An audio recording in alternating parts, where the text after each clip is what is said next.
types of money: competitive, cooperative, and spiritual money. Going through the eye of the needle. After being on Oprah's show, I truly felt like the chick that had finally cracked through its shell. Before Oprah, no one knew me. After Oprah, regardless of where I go in the world, people stop me on the street to let me know they have read Rich Dad Poor Dad or played the cash flow games. In 2002, I was in an antique store in Stockholm, Sweden. The owner, a very blonde Swede, was an expert in Chinese antiques. Recognizing me, he said, "I was on a buying trip to China a few months ago. While floating down the Yangtze River, I glanced into a houseboat and saw a Chinese family playing the Chinese version of your cash flow board game." At that moment, I realized that I had kept my promise to those kids in the sweatshop, kids who were working to make me rich. Now my products were working for kids just like them, teaching families, people young and old, how to have money work for them rather than working all their lives for money and then hoping to have the government take care of them. In February 2004, the New York Times did a full-page feature story about the cash flow game and about the hundreds of clubs forming throughout the world. Clubs were forming just to play the game and to learn what my rich dad had taught me. When I saw that article, I could not believe my eyes. I could not believe the magic. To me, the New York Times writing this article was as big as being on Oprah's show.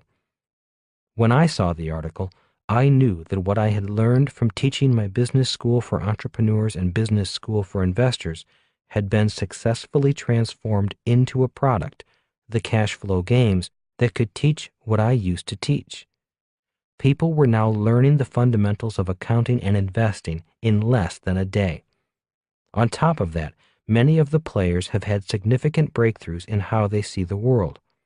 For them, the game delivered the paradigm shift, the shift from seeing the world of money as a frightening place to seeing it as an exciting place. Instead of looking for experts and blindly turning their money over to these so-called experts, through the game, many people realized that they could become their own financial experts. They could take control of their own financial future, and many of them have. Best of all, instead of personally teaching only 350 people at a time and charging them thousands of dollars, the cash flow game was now going to them and teaching hundreds of thousands of people, many of them for free. Instead of my teaching them, they were teaching themselves, and then teaching and sharing with others. When I saw the New York Times article, I knew the 10-year period from 1994 to 2004 was coming to an end. However, even though that 10-year process is complete, we know the mission continues. Get yourself out of the way. Before you quit your job, you may want to remember the lesson of this chapter. The lesson is that the scope of the mission determines the product. It is very tough making a lot of money or serving a lot of people simply by working harder physically. If you want to serve a lot of people and or make a lot of money, you may need to get yourself out of the way and pass through the eye of the needle. Before you quit your job, you may also want to determine if you would be happiest in the S quadrant or the B quadrant. If you want to grow into the B quadrant, remember that it takes much stronger fundamentals in the BI triangle and an even stronger team to allow you to go through the eye of the needle. And before you quit your job, you may want to have a moment of silence in memory of the dot-com companies that failed. I believe the reason so many failed was that many of the entrepreneurs were attempting to leap from the E quadrant to the B quadrant. When the bust came, they too looked like Wile E. Coyote with only air beneath their feet. They did not make it through the eye of the needle. A winning team. Success or failure in business has to do with work ethic, determination, and desire. Most people who make that jump have tons of all three. Yet the biggest determining factor has even more to do with learning three critical skills that will turn any business into a success.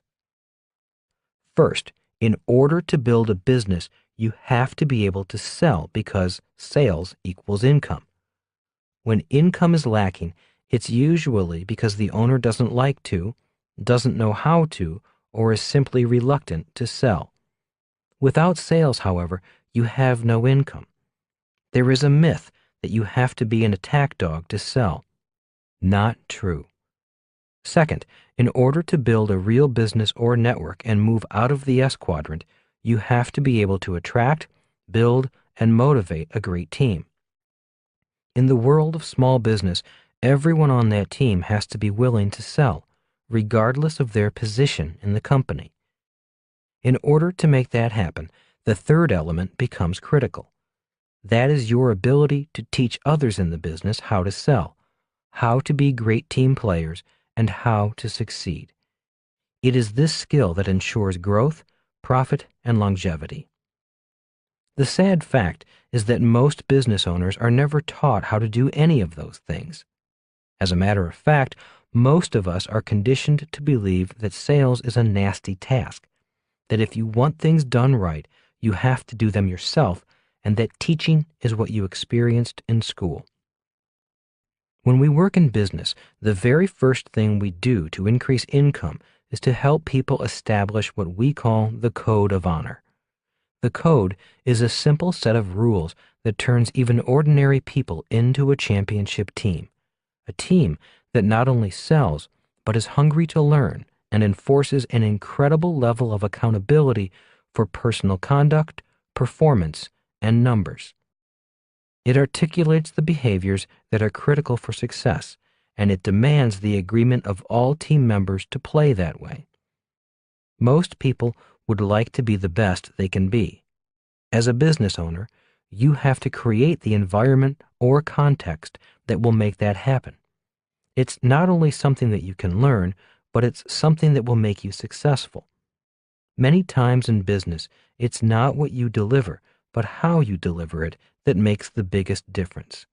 It's the strength and commitment of your team and their passion to promote and serve others that determine your reputation, your success, and your cash flow. Blair Singer, Rich Dad advisor and author of Sales Dogs and Team Code of Honor. Choosing the right entity. Few people appreciate it, but choosing the right entity structure for your business is just as important as choosing the right partner for your business. If you go into business with the wrong person, your efforts may be doomed from the start. The wrong person may too freely spend your money, may obligate the company to contracts it cannot fulfill, and may alienate co-workers before the first product or service is ever delivered. The wrong partner can leave you unprotected and waste all of your efforts and energy. Likewise, choosing the wrong legal structure can also lead directly to failure. Starting out, you want to have as much asset and legal protection as possible. But by choosing a sole proprietorship or a general partnership, bad entities that offer no protection whatsoever, you stand to lose everything you build into your business, along with all of your personal assets.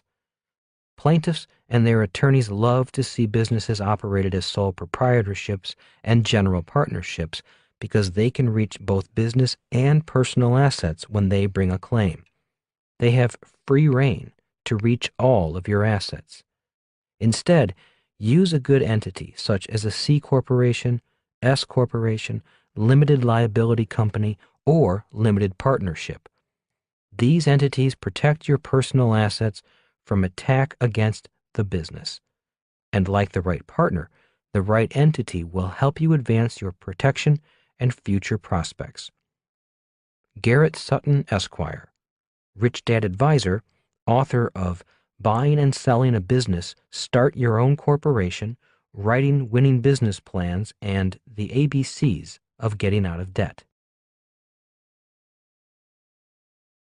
Rich Dad's Entrepreneurial Lesson Number 8.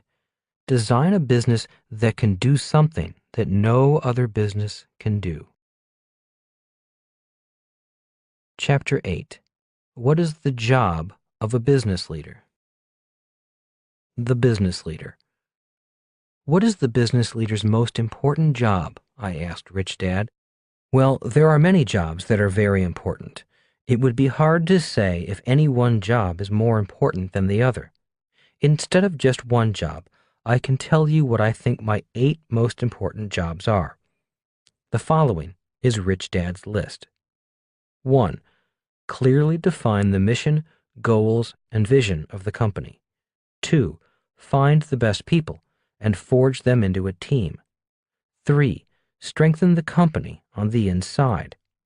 4. Expand the company on the outside. 5. Improve the bottom line. 6. Invest in research and development. 7. Invest in tangible assets. 8. Be a good corporate citizen. What happens if the leader cannot perform those jobs? I asked. You need to change leaders, said Rich Dad. Besides, if the leader cannot do these things, the company will probably disappear anyway. That is why most new companies are gone within 10 years. Only a mission. Over the years, I have met many people with an extremely strong sense of mission. I have had people come up to me and say things such as, I want to save the environment. My invention will eliminate the need for fossil fuels. I want to start a charity that provides shelter for runaway kids. My technology is what the world has been waiting for. I want to find a cure for that disease. While their care and concern may be genuine,